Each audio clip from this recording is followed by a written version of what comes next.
परम पूज्य गुरुदेव परम वंदनीय माता जी सूक्ष्म रूप से विद्यमान है, नमन करता हूँ। दोस्तों, जो भी मानव इस धरती पर रहते हैं सभी को मैं प्रणाम करता हूँ और सभी मानवों को जो प्राण हैं जिसके कारण सभी जीवन अपना जी रहे हैं, वो जो प्राण हैं वो आदि शक्ति माँ गायत्री हम उसको कहते हैं। उन आदि शक्ति माँ गायत्री, वो प्राण जो हमें मिल रहे हैं, उन प्राणों को मैं नमन करता हूँ। दोस्तों, आज पुनः आप सब लोगों के समक्ष मैं दो बातें करना चाहूँगा और ये दो बातें दो वैदिक सूत्रों के बारे में हैं। आत्मत सर्वभूतेषु और वसुधैव कुटुम्बकम। दोस्तों, ये दो वैदिक सूत्र यहाँ सनातन काल से ही परम सत्ता परमात्मा ने जब यहाँ जीवों को सभी जीवों का आगमन हुआ है, तो ये दो वैदिक सूत्रों से ही संपूर्ण जीवों का आगमन इस धरती पर उस परम सत्ता परमात्मा ने तय किया है। अब ये दो वैदिक सूत्रों के कारण ही सारे जीव हमें जो दिखाई दे रहे हैं आज धरती पर, 84 लाख प्रकार के जीव जंतु वृक्ष वनस्पति, जिनको हम सबको प्राणी कहते हैं। ये इनको हम प्राणी इसलिए कहते हैं क्योंकि इनके शरीर सबके अलग अलग हैं, लेकिन इनको जो जिंदा रहने का कारण है वो प्राण हैं, इसलिए ये सब प्राणी हैं। अब चाहे वो चिड़िया है, चाहे तोता, हाथी, कबूतर, शेर, बंदर, मोर, चींटी, वो मधुमक्खी है, चाहे वो सब में जीवन जो आ रहा है उनके अंदर, वो जीवन प्राण से आता है और ये प्राण किसी को दिखाई नहीं देते हैं। तो जैसे बिजली दिखाई नहीं देती है, तारों में बहती है लेकिन बहती हुई भी दिखाई नहीं देती है, उसी प्रकार से हम सांस जो लेते हैं, इस सांस के साथ साथ वो प्राण रूपी विद्युत प्रत्येक जीवों को प्राप्त होती है। इसलिए सारे जीव जीवन अपना यहाँ प्रदर्शित कर रहे हैं। तो एक बात यहाँ समझने योग्य है कि यहाँ मानव हो, चाहे वो चिड़िया हो, चाहे हाथी, शेर, बंदर हो, उनके जिंदा रहने का कारण है प्राण, इसीलिए वो प्राणी हैं। तो यहाँ पर बिल्ली के लिए, कुत्ते के लिए, हाथी के लिए, शेर के लिए, चींटी के लिए अलग अलग प्राण नहीं हैं। मानव के लिए कोई अलग प्राण नहीं है।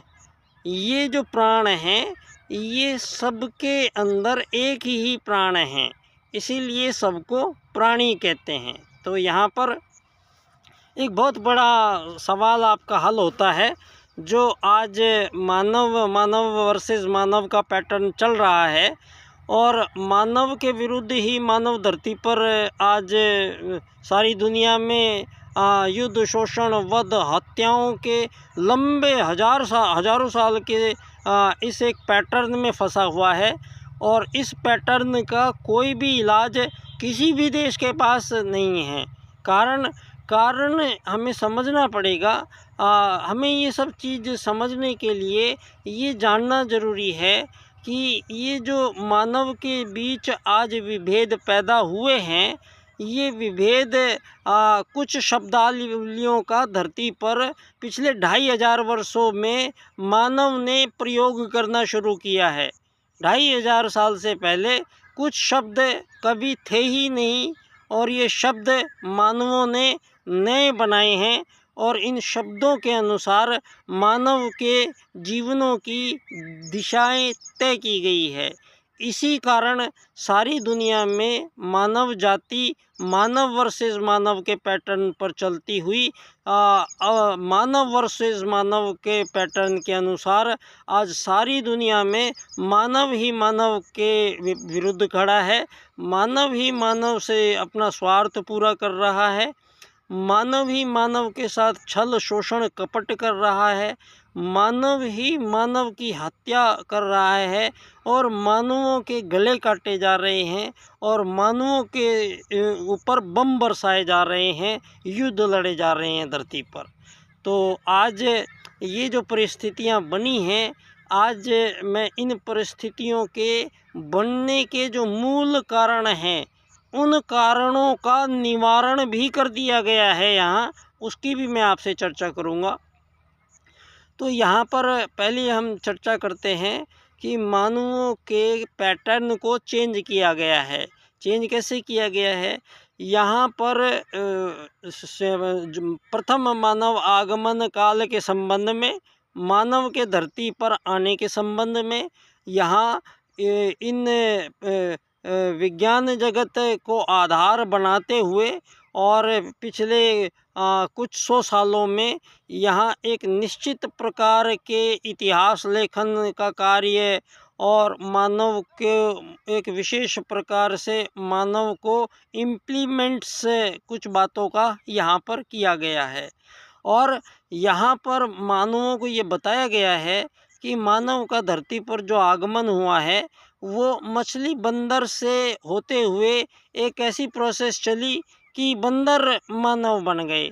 और ये ग्रोक से भी मैंने सवाल किया, तो ग्रोक का और सारे विज्ञान जगत का और पूरे पश्चिम का और पिछले 2500 वर्षों का ईसा आगमन काल के बाद में सारी दुनिया के मानवों को आपस में ही लड़ाया जा रहा है। सारी दुनिया आपस में ही एक दूसरे का कत्लेआम धरती पर हो रहा है। और इसके बारे में इसका रोकथाम कैसे हो, किसी भी देश के पास कोई इलाज नहीं है। इलाज क्यों नहीं है? क्योंकि इसकी तह में जाना पड़ेगा, इसकी जड़ में जाना पड़ेगा। और इसकी जड़ में जाने के लिए यहाँ ये कार्य संपन्न हुआ है।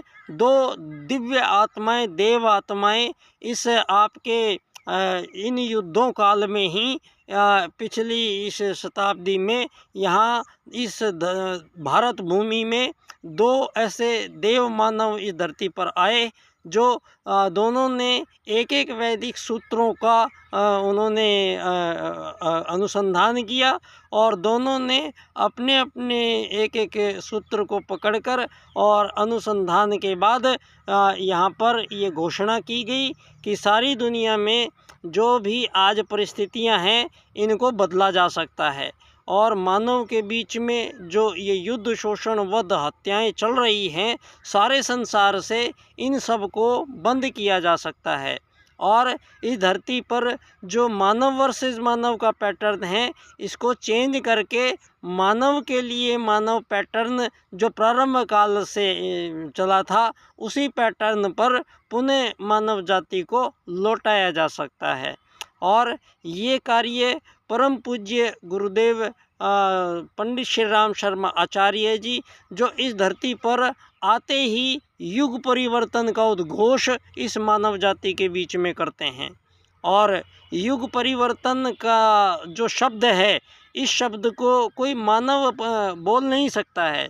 स्वयं महाकाल सत्ता में ही वो ताकत होती है जो इस शब्द को बोलते हैं। यहाँ पर हमारे सनातन भारत की विशेष और ठोस और वैज्ञानिक मान्यताएं हैं। यहाँ पर पुनर्जन्म का सिद्धांत, क्योंकि मानव के अंदर भी वही प्राण है जो चींटी के अंदर है, वही हाथी के अंदर है। और प्राण के अलावा जो इनके अंदर प्राणों को धारण करने वाली जो शक्ति है, दोस्तों आपको एक बात और यहाँ पर कोट करनी पड़ेगी। आप जितने भी जीव देख रहे हैं, इनके जो शरीर अलग अलग प्रकार के हैं, लेकिन इस धरती पर कोई भी एक ऐसा जीव शरीर नहीं है जिसके अंदर इस प्राण को धारण करने की सामर्थ्य है। ऐसा कोई अंग किसी के शरीर में नहीं पाया जाता। जो ये प्राण आ रहे हैं आदिशक्ति माँ गायत्री के, इनको अंदर धारण करेंगे तो जीवन प्रारंभ होगा। और इस प्राण को धारण करने के लिए कोई भी किसी के शरीर में कोई अंग प्रत्यंग नहीं पाया जाता है। तो निश्चित तौर पे प्राणों को रिसीव करने के लिए जो रिसीवर है, जो रिसीवर बनाया गया है, वो रिसीवर सारे जीवों में एक ही रिसीवर है जिससे प्राणों को धारण किया जाता है, पकड़ा जाता है, ग्रहण किया जाता है। और ज्यों ही वो रिसीवर प्राणों को अपने अंदर लेता है तो उसी जीव का जीवन प्रारंभ हो जाता है। तो ये रिसीवर क्या है? अब ये रिसीवर है सब में, ना दिखाई देने वाली ये भी सत्ता है, और ये रिसीवर है एक आत्मा। आत्मा वो रिसीवर है जो सभी जीवों के शरीर में ज्यों ही प्रवेश करता है तो आत्मा के प्रवेश करते ही प्राण और उस शरीर में अंदर धारण होने शुरू हो जाते हैं। तो यहाँ पर स्पष्ट है, आत्मा में ही वो शक्ति है जो प्राणों को धारण कर सकती है, और प्राणों को धारण करते ही जब आत्मा प्राणों को धारण कर लेती है तो जीव का जीवन प्रारंभ हो जाता है। यही बात हमारा वेद आत्मत सर्वभूतेषु के सूत्र के अनुसार सिद्ध करता है और क्लियर करता है और समझाता है कि सारे संसार के संपूर्ण प्राणियों में एक ही आत्मा है, एक ही रिसीवर है। और वो रिसीवर जो प्राणी कहे जाने वाले जितने भी प्राणी हैं, उन प्राणों के अंदर जो प्राण हैं वो भी एक ही है। वो भी आदिशक्ति माँ गायत्री की बिजली रूपी सत्ता, एक ही प्राण संपूर्ण जीवों में है, और संपूर्ण जीवों में एक ही रिसीवर है, वो एक आत्मा है। अब पुनर्जन्म का सिद्धांत यहाँ पर इम्प्लीमेंट स्पष्ट तौर पर होता है। कर्मों की गति के अनुसार ही यहाँ मानव को पुनर्जन्म प्राप्त होता है, और अंतिम लक्ष्य यहाँ पर सनातन भारत ने पहले ही स्पष्ट कर दिया है कि यहाँ पर ये जीवन और मौत के फेर से भी बचा जा सकता है, और आत्मा मोक्ष को प्राप्त हो सकती है। वो पद्धति कि आप जन्म मरण के भी झंझट से अगर छुटकारा पाना चाहते हैं तो भी आपके लिए, इस आत्मा के लिए, उस परमात्मा का जो ये अंश है उसी में विलीन होने की भी यहाँ पर वैज्ञानिक अनुसंधान इस सनातन भारत में प्रथम आगमन काल में ही, सतयुग काल में ही यहाँ पर संपन्न हुआ है। और जो ये पश्चिम ने पिछले 2500 वर्षों में सारी दुनिया से झूठ बोला है, आप सब लोगों को ये जैसे ही विज्ञान प्रगति कर रहा है तो आज भगवान श्री राम का बनाया गया श्री राम सेतु पुल आज नासा दिखा रहा है, जो घटना आज से 7 से 10,000 साल पूर्व हुई है। आज से पूर्व भगवान श्री राम इस धरा पर आए हैं, भगवान श्री कृष्ण इस धरा पर आए हैं। और हमारा सनातन भारत का जब यहाँ अत्याचार अनाचार बढ़ जाता है, अधर्म बढ़ जाता है, तो धर्म की स्थापना करने के लिए वो परमात्मा शक्ति भी इस ऐसी एक आत्मा बन के एक अंश अपना इतना विराट अंश लेके और इस मानव देह में आते हैं, और सारे संसार की संपूर्ण समस्याओं का समाधान यहाँ बारंबार करके गए हैं। इस बार भी वो महाकाल सत्ता सारे युग परिवर्तन के लिए बहुत लंबी चौड़ी युग निर्माण योजना उन्होंने चलाई है, और इस युग निर्माण योजना के माध्यम से सारे संसार के 7.5 अरब मानवों को परम पूज्य गुरुदेव अब सतयुग में पुनः प्रवेश कराने का ये पुरुषार्थ और पराक्रम प्रारंभ होता है। दोस्तों, अब यहाँ पर एक नाम आता है परम पूज्य गुरुदेव के प्रथम शिष्य पंडित दीनदयाल उपाध्याय जी का, जिन्होंने बहुत ही बड़ा काम यहाँ धरती पर किया है। और ये जो 2500 वर्षों में जो नई यहाँ मानवों के बीच शब्दावलियाँ आई है, ये इनमें सबसे ज़्यादा जो मानवों को भ्रमित कर भ्रगला कर जो पाखंड किया गया है वो है किसी भी मानव का यहाँ गुलाम बनना और किसी को आज़ाद करना। ना तो कोई किसी के बस की किसी को गुलाम बनाना है और ना किसी को कोई आज़ाद कर सकता है। और आज ये आज़ाद भारत जब बोलते हैं तो इसका मतलब ये है कि भारत को गुलाम घोषित करते हैं हम, और भारत कभी गुलाम नहीं था। ये गुलाम और आज़ाद की जो शब्दावलियां हैं ये पिछले 2500 वर्षों में धरती पर आई हैं। अमीर और गरीब कोई क्यों बनेगा धरती पर, ये शब्दावली इन 2500 वर्षों में आई है। कोई मालिक क्यों बनेगा, कोई नौकर क्यों बनेगा, ये कुछ 100 सालों की ये अवधारणाएं मानव जीवन को ज़बरदस्ती ला दी गई है। और इस बात का खुलासा धरती पर पंडित दीनदयाल उपाध्याय जी अपने राजनीतिक दर्शन में ऐसी राजनीति का निर्धारण करते हैं जहां सारे संसार के संपूर्ण मानवों के बीच जितने भी विभाजन और विभेद हैं सभी शब्दावलियों का समापन करते हुए मानव को एक आत्मा मानते हुए स्पष्ट घोषणा अर्थायाम की करते हैं।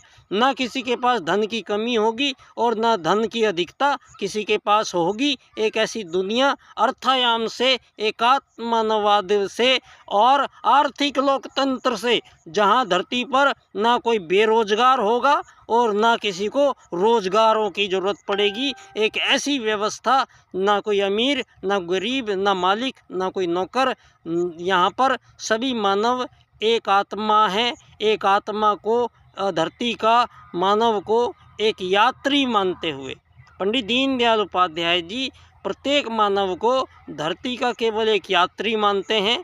और यात्री को कोई धरती को खरीदने बेचने की उसको यहाँ पर कोई आवश्यकता नहीं थी। ये सब षड्यंत्र पूंजीवाद है और पूंजीवाद का निस्तारण पंडित दीनदयाल उपाध्याय जी अपने अर्थायाम से करते हैं। तो यहाँ युग परिवर्तन निश्चित तौर पे होगा और इस युग बदलाव में ये ना कोई अमीर बचेगा, ना कोई गरीब, ना मालिक, ना कोई नौकर बचेगा, ना कोई दुश्मन होगा किसी का, ना ये जितनी भी धरती पर सीमा रेखाएं हैं जो आज एक दूसरे से जो युद्ध लड़े जा रहे हैं, गर्दनें काटी जा रही हैं, धर्मों के नाम पर मानवों को पूछ पूछ कर मारा जा रहा है, इस सब का अंत जो करता है वो सूत्र है एकात्म मानववाद का राजनीतिक दर्शन। जो आज आवश्यकता है कि संयुक्त राष्ट्र महासभा के मुख्य पटल पर जो पूंजीवाद आधारित लोकतंत्रवाद जो से दुनिया को चलाया जा रहा है, आज आवश्यकता है पंडित दीनदयाल उपाध्याय जी के अर्थायाम आधारित एकात्म मानववाद के राजनीतिक दर्शन की, जिस पर चर्चा आवश्यक है और मेरा उद्देश्य इस चर्चा को पूर्ण करना है। धन्यवाद। बच्चा डॉक्टर।